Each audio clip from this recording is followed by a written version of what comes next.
வேடனாக வந்திருப்பவன் தான், வேலனாக திருமணம் முடிக்க வந்திருப்பவன் அடியன் தான். திருமணத்திற்கு முன்பதாக எனக்கு ஒரு வர வேண்டும். என்ன வர வேண்டும்? உலக மக்கள் அனைவரும் தெய்வானை வள்ளி என்று அழைக்காமல் வள்ளி தெய்வான சமேத சுப்பிரமணியன் என்று அழைக்க வேண்டும். தாரம் இரண்டாக இருந்தாலும் தரத்தில் முதலிடமே வேண்டும். நாட்டு மக்கள் எல்லாம் 16 செல்வங்களை பெற்று நோயற்ற வாழ்வும் குறைவற்ற செல்வத்தோடு வாழ வேண்டும். முதல் பரத்தில் இரண்டாவது முறையாக தாரத்தில் இரண்டாவது தாரமாக நாட்டு மக்கள் எல்லாம் வள்ளி தெய்வானை என்று அழைக்கிட்டு அப்படி ஆகட்டும்.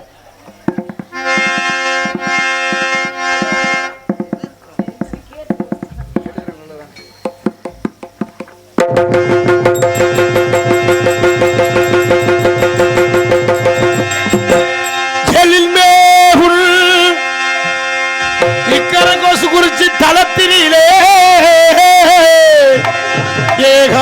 ஏகாந்தமாய் ஊசி முனையில் நின்று காமாட்சி